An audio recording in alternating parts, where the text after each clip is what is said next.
मेरे पास में ही एक कोरोना का मरीज था। उसको एक तरह से जैसे प्लास्टिक में बांध करके और उसको पैक किया जा रहा था। तो मैं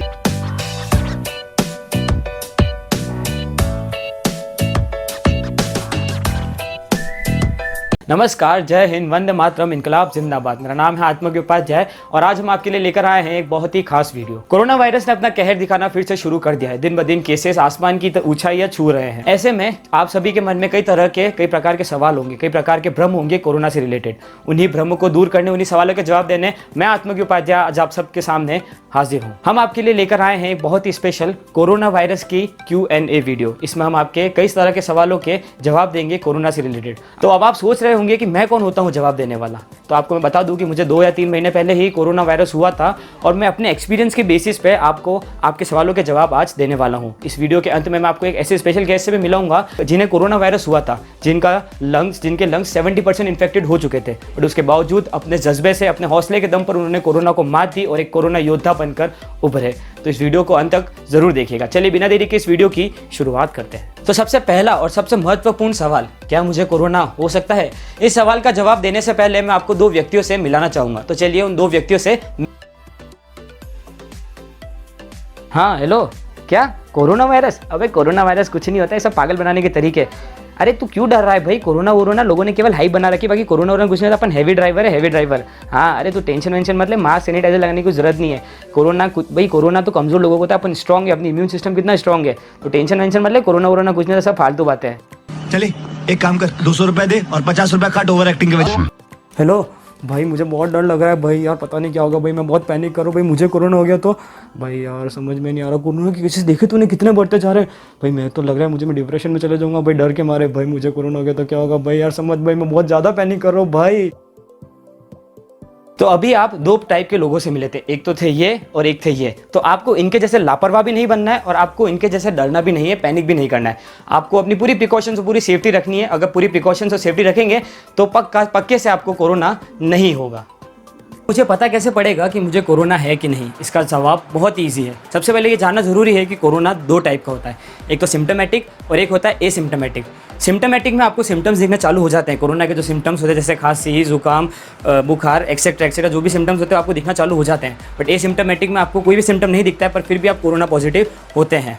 जैसे मान लीजिए कि मुझे आज बुखार आया, मैंने पैरासीटामोल या कोई भी दवाई ली और दवाई लेने के बाद मैं ठीक हो गया, पर उसके बावजूद 1-2 दिन बाद मुझे फिर से अगर बुखार आता है तो कहीं ना कहीं कुछ ना कुछ गड़बड़ है, मुझे कोरोना होने के चांसेस है। जैसे फॉर एग्जांपल मेरे केस में बताता हूँ, मेरे दादाजी को सबसे पहले बुखार आया था, हमने उन्हें दवाई दी, वो बिल्कुल ठीक भी हो गए थे, बट उसके 1-2 दिन बाद फिर से उन्हें बुखार आ गया और जब हमने उनका टेस्ट कराया तो वो कोरोना पॉजिटिव थे। तो मैं टेस्ट कहाँ करूँ? टेस्ट गवर्नमेंट हॉस्पिटल और प्राइवेट हॉस्पिटल्स दोनों में होते हैं, पर मैं आपको ये प्रेफर करूंगा कि आप गवर्नमेंट हॉस्पिटल में कराइए, क्योंकि गवर्नमेंट हॉस्पिटल के जो रिजल्ट्स होते हैं वो भी एक्यूरेट होते हैं और गवर्नमेंट हॉस्पिटल में जो आप टेस्ट कराते हैं उसमें आपको कोई भी शुल्क नहीं देना पड़ता है। तो टेस्ट कैसे होता है? सबसे पहले आप एक हॉस्पिटल जाएंगे, जैसे फॉर एग्जाम्पल मैं अपने केस में बताता हूँ जिससे आपको अच्छे से समझ में आएगा। मैंने अपना टेस्ट सेक्टर 11 के सैटेलाइट हॉस्पिटल में कराया था। जब आप टेस्ट करवाने जाएंगे तो सबसे पहले आप एक 10 रुपये की पर्ची कटवाएंगे। उस पर्ची पर आपका नाम और फ़ोन नंबर लिखवाएंगे और याद से अपना आधार कार्ड भी ले जाना मत भूलिएगा, आधार कार्ड भी लेकर जाइएगा। तो जब आप पर्ची कटवाएंगे उसके बाद आपका नाम पुकारा जाएगा और जब आप नाम पुकारा जाएगा तब आप एक जगह जाएंगे जहां पर डॉक्टर या जो भी वहां का जिम्मेदार व्यक्ति होगा उसने पीपी किट पहन रखा होगा और वो आपका टेस्ट लेगा। वो टेस्ट कैसे लेगा? तो सबसे पहले क्या करते हैं, वो एक डंडी लेते हैं और उस डंडी को लेने के बाद वो आपके ऐसे नाक के अंदर डालते हैं और फिर पीछे उसका जो नीचे वाला जो पार्ट होता है उस डंडी का, उसको आपके वो मुंह के अंदर डालते हैं। फिर उसे बीच में से ब्रेक करके उसे एक टेस्ट ट्यूब में डाल देते हैं जिसमें कोई प्रकार का सॉलिड होता है। उसमें डालने के बाद उसे पैक कर वो लैब जाता है आगे की टेस्टिंग के लिए। तो इससे मैं आपको बताना चाहूँगा कि आपको किसी भी प्रकार का कोई भी दर्द या कोई भी असुविधा टेस्टिंग कराते वक्त नहीं होगी। तो टेस्टिंग से प्लीज़ घबराइएगा मत। क्या मुझे हॉस्पिटल में एडमिट होना पड़ेगा? इस सवाल का जवाब मुझसे बेटर आपके डॉक्टर देंगे। जब आपको कोरोना होगा, वैसे तो आपका कोरोना से पहले आपकी एक RT-PCR टेस्ट होता है जो आपके लंग्स का टेस्ट होता है, वो बताता है कि आपका लंग्स कितना इन्फेक्टेड है और उससे मैक्सिमम चांसेस में पता पड़ जाता है कि आपको कोरोना है कि नहीं। बट फिर भी अगर आप टेस्ट कराएंगे, टेस्ट कराने के बाद अपने डॉक्टर से कंसल्ट कीजिएगा। अगर वो कहते हैं कि आपको हॉस्पिटल में एडमिट होना है तो हॉस्पिटल में एडमिट होइए, और अगर वो कहते हैं कि आपको होम आइसोलेशन की ज़रूरत है तो होम आइसोलेशन में चले जाइए। पर हाथ जोड़कर निवेदन है कि प्लीज़ पैनिक मत होइए। तो होम आइसोलेशन होता क्या है और होम आइसोलेशन होते कैसे हैं? तो इसका जवाब भी बहुत इजी है। होम आइसोलेशन आपको डॉक्टर तब प्रेफर करता है जब आपको कोरोना ज़्यादा सीवियर या ज़्यादा सीरियस नहीं होता है। होम आइसोलेशन में आप अपने आप को किसी एक कमरे में अपने आप को पैक कर दीजिए और मेक श्योर करिए कि आपके कमरे के आसपास कोई भी ना आ पाए। जैसे मैं फॉर एग्जांपल आपकी स्क्रीन के ऊपर अभी एक क्लिप प्ले हो रही होगी, ये है घर का सीन। ये घर में बीच में डिवाइडेशन हो चुका है। ये डिवाइडेशन बताता है कि उधर वाला पाला है नेगेटिव वालों का, इधर वाला पाला है पॉजिटिव वालों का। क्लिप में आपको पता पड़ेगा कि मेरे घर में जो मैं आपको सीन बताता हूँ, मेरे घर में बीच में डिवाइडेशन हो चुका था और इधर 2 रूम थे, जिस 2 रूम में मैं और मेरे पापा आइसोलेटेड थे और उधर सभी लोग जो नेगेटिव थे वो लोग थे। तो होम आइसोलेशन में आपको अपने रूम के अंदर, तो क्या होम आइसोलेशन होने के बाद जो लोग नेगेटिव है उनके भी पॉजिटिव होने का डर है? तो इसका जवाब मिक्स हो सकता है, हो भी सकता है और नहीं भी हो सकता है।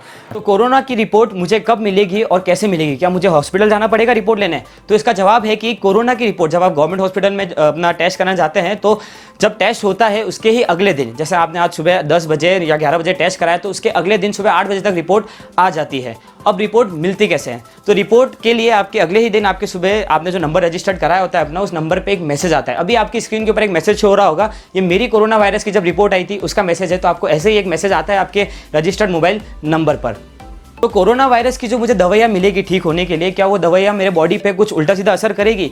तो इसका जवाब ये है कि कोरोना वायरस जब आपको होगा, जब आपको मेडिकल टीम के द्वारा जो दवाइयाँ दी जाएगी, उन दवाइयों को जब आप लेंगे तो एक मोमेंट पे आके आपको ऐसा लगेगा कि आपकी बॉडी वीक हो रही है, आपको ऐसा लगेगा, पर वो कहीं ना कहीं दवाइयाँ आपकी जो इम्यून सिस्टम है उसको स्ट्रॉन्ग करेगी और आपको कोरोना से जल्द ठीक होने में मदद करेगी। तो होम आइसोलेशन में जो लोग नेगेटिव है उनके भी पॉजिटिव होने का खतरा है? इसका जवाब थोड़ा सा मिक्स होगा, खतरा है भी और खतरा नहीं भी है। वो डिपेंड करता है पूरी आपकी प्रिकॉशंस पे कि आप क्या प्रिकॉशंस और सेफ्टी लेते हैं। फॉर एग्जांपल मैं अपना बताता हूँ आपको कि जब मैं पॉजिटिव था, तो जब मैं अपने रूम से बाहर निकलता था तो मैं मेक श्योर करता था कि मैं 2 तरह के मास्क पहन के निकलूँ, एक तो N95 मास्क और एक नॉर्मल मास्क। उन 2 मास्क की कवरिंग के बाद ही मैं बाहर निकलता था। और मैं आपको एक बहुत ही फनी किस्सा बताना चाहूँगा। मेरी मम्मी जब मुझे खाना देती थी ना, तो जैसे आपने कभी कोई मूवी में देखा होगा कैसे जेल में आपको खाना देके ऐसे खिसका दिया जाता है, सेम किस्सा मेरे साथ भी हुआ करता था कि मुझे जब खाना मिलता था तो मेरी मम्मी मुझे थाली में खाना देके ऐसे खिसका देती थी और मुझे खाना लेना पड़ता था। क्या करे, मम्मी की भी तो सेफ्टी ज़रूरी थी।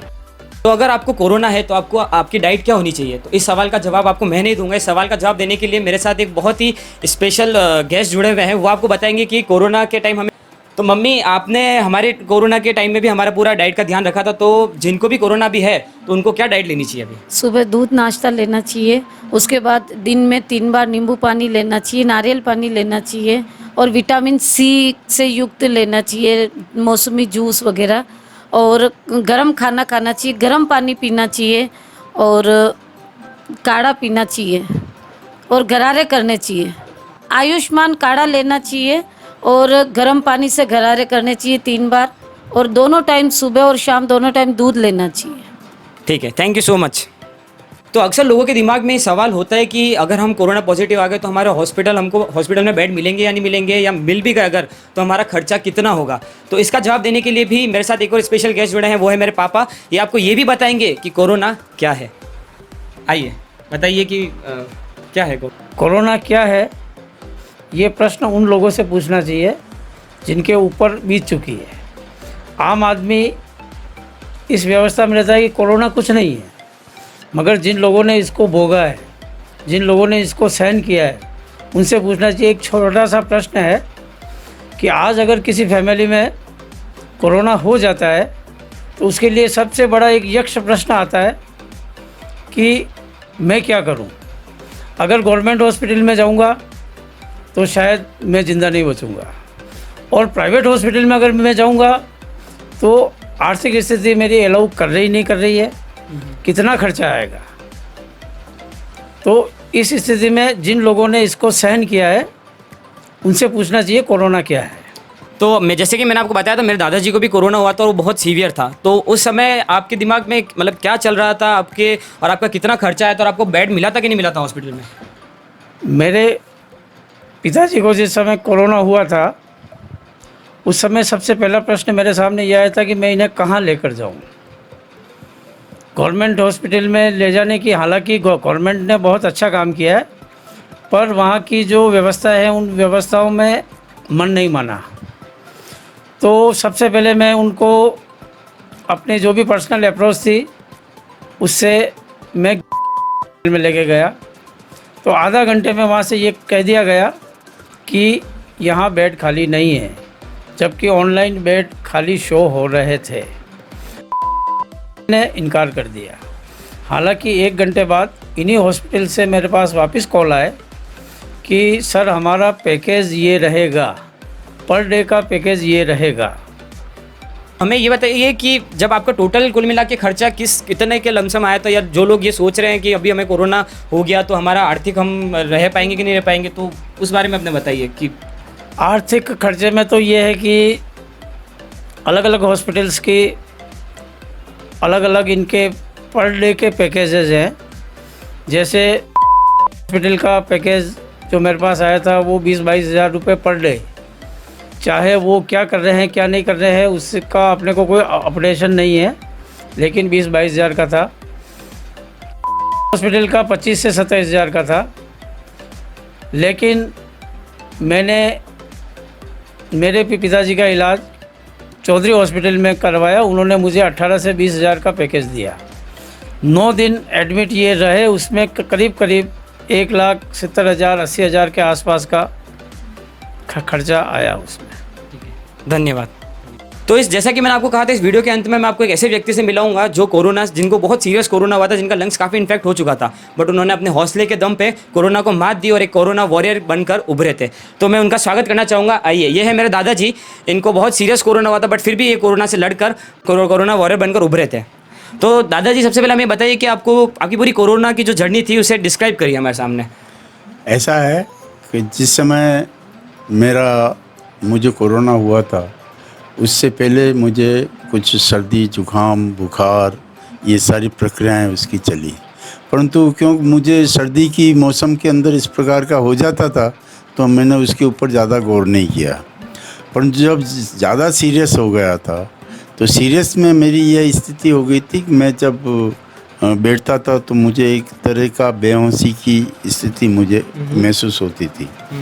और उस पीरियड के अंदर मुझे कहीं सामाजिक कार्य था तो उसके अंदर भी मुझे जाना पड़ा। उस समय मैंने कोई ध्यान नहीं दिया इन सारी बातों के ऊपर। तो ध्यान नहीं देने का परिणाम ये आया कि मैं बहुत ज़्यादा सीरियस हो गया। जब मैं घर पे आया और इन सारी परिस्थितियों को जब मैंने देखा तो बच्चों को बड़ी परेशानी हुई और बच्चों ने इस विषय को गंभीरता से लिया और मुझे सबसे पहले हॉस्पिटल ले करके गए। हॉस्पिटल में ले जाने के पश्चात उन्होंने मुझे कहा था कि इसका कोरोना टेस्ट कराना चाहिए और कोरोना टेस्ट हुआ। कोरोना टेस्ट में मुझे पॉजिटिव मैं आ गया और मुझे हॉस्पिटल के अंदर एडमिट किया गया। वहाँ पर भी मुझे ऐसा महसूस होता था कि मैं कहाँ आ गया। अच्छा। परंतु मुझे ये पता नहीं पड़ा कि मुझे कोरोना हो गया। अच्छा, आपको बता ही नहीं गया था कि ये आपकी पॉजिटिव आ गई? मुझे मेरे बच्चों ने या किसी ने ये नहीं बताया कि आपको कोरोना हो गया, परंतु मुझे हॉस्पिटल में एडमिट करा दिया गया। उन सारी परिस्थितियों को जब मैं हॉस्पिटल में गया था तो मैं एक तरह से मुझे एक बेहोशी की हालत मेरी रहती थी और सांस लेने में हर चीज़ में मुझे दिक्कतें होती थी और मुझे ऑक्सीजन के ऊपर लाया गया। जब ऑक्सीजन मुझे दी गई उसके पश्चात मुझे थोड़ा सा रिलीफ महसूस हुआ और मुझे ये लगा कि मैं कोरोना से मरीज हूँ और मुझे यहाँ पर एडमिट किया गया और डॉक्टरों ने बड़ी मेहनत करके और मुझे ठीक किया और मुझे लाइन पर लाया। मेरे पास में ही एक कोरोना का मरीज़ था और वो मेरे पास वाले खाट के ऊपर सोया हुआ था। जब उसको लाया गया तो वो बहुत ज़्यादा सीरियस था। तो मैंने उसको देखा और देखने के पश्चात मैं रात को सो गया, नींद आ गई थी मुझे। जब मैं सुबह उठ कर के मैंने देखा तो वो मरीज़ जो सोया हुआ था उसको एक तरह से जैसे इसमें प्लास्टिक में बांध करके और उसको पैक किया जा रहा था। तो मैंने उसको देखा और देख कर के मेरे मानस में भी एक बात आ गई थी कि क्या मेरी भी यही हालत हो जाएगी, क्या मुझे भी इसी प्रकार से बांध करके और ले जाया जाएगा। तो मानसिक रूप से एक तनाव सा स्थिति मेरे हुआ। परंतु हाँ, मैं ये कह सकता हूँ कि डॉक्टरों की मेहनत और मेरे जीवन के अंदर जो मैं योगा करता था उस योगा का प्रभाव था कि वो कोरोना मेरे ऊपर जिस प्रकार से हावी होना चाहता था वो मेरे ऊपर हावी नहीं हुआ और मैं उस सारी परिस्थितियों से संघर्ष करते हुए आराम से ठीक हो करके मैं अपने घर पर चला आया और बच्चों को भी बड़ी खुशी हुई थी। तो ये वीडियो जो लोग देख रहे हैं, जो कोरोना को बहुत लाइटली ले रहे हैं कि यार कोरोना तो कुछ भी नहीं है, लोग केवल हवा बना रखा है, उनको आप क्या संदेश देना चाहेंगे? मेरा आपसे आप लोगों से एक निवेदन है, करबत हाथ जोड़ करके प्रार्थना है, कोरोना को सीरियस दृष्टिकोण से लिया जाए और उसको केवल मात्र हास्य में न लिया जाए, इसको केवल मात्र आए गई बात नहीं रखी जाए। कोरोना बहुत खतरनाक बीमारी है और जो ही आपको इस प्रकार के सिस्टम्स अगर आपको नज़र आए, आप तुरंत प्रभाव से हॉस्पिटल जाइए, उसका परीक्षण कराइए और लोगों को इससे दूरी बना करके रखें, लोगों से 2 गज की दूरी बनाइए, 2 गज की दूरी बना करके रखें और अपने ही घर में अगर डॉक्टर सलाह देता है तो अपने परिवार होम के अंदर क्वारंटाइन में रह करके और आप अपने परिवार को भी इससे बचाएं और मास्क अवश्य पहनें और दिन में हाथ बार बार धोते रहें। यही कोरोना का बचने का एक तरीका है और मैं आपसे और ईश्वर से प्रार्थना करूं कि इस प्रकार की बीमारी किसी भी व्यक्ति को न लगे। जय हिंद। धन्यवाद। तो चलिए मैं उम्मीद करता हूँ कि आपके जितने भी सवाल थे उन सभी सवालों का जवाब मैं दे पाया हूँगा। अगर फिर भी आपके मन में कोई ना कोई सवाल रह गया है तो आप मुझे इंस्टाग्राम पर डीएम कर सकते हैं, मेरी आईडी आपको नीचे दिख रही होगी, या फिर आप कमेंट करके भी मुझसे सवाल पूछ सकते हैं, मैं उसका जवाब डेफिनेटली दूंगा। कोरोना वायरस के केसेस फिर दिन ब दिन बढ़ते जा रहे हैं। एक समय था जब हम सोच रहे थे कि हमने कोरोना पर विजय पा लिया है। तो मैं उम्मीद करता हूँ कि आपको भी स्वाद आता रहे, क्योंकि एक बार स्वाद अगर चला गया तो समझ लिए कोरोना वापस आ गया। हाँ भाई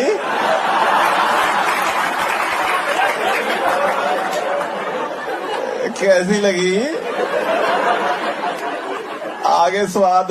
तो चलिए जोक सपाट, मेरा आपसे हार्दिक निवेदन है, प्लीज़ मैं आपके सामने हाथ जोड़कर बोल रहा हूँ कि अब मास्क पहनना फिर से शुरू कर दीजिए, 2 गज की दूरी की पालना करिए और सैनिटाइज़र का उपयोग करिए। अपने लिए नहीं तो अपने बच्चों के लिए, अपने परिवार के लिए, उनकी सेफ्टी के लिए कोरोना की गाइडलाइंस की पालना कीजिए। हम फिर से उस समय में नहीं जाना चाहते जब न जाने कितनी मौतें हो रही थी कोरोना वायरस की वजह से। अगर आप चाहते हैं कि आपके रिलेटिव्स, आपके परिवार वाले, आपके सभी सगे संबंधी सुरक्षित रहे तो प्लीज़ कोरोना वायरस को सीरियसली लीजिए और इससे लड़ने में अपना सहयोग दीजिए।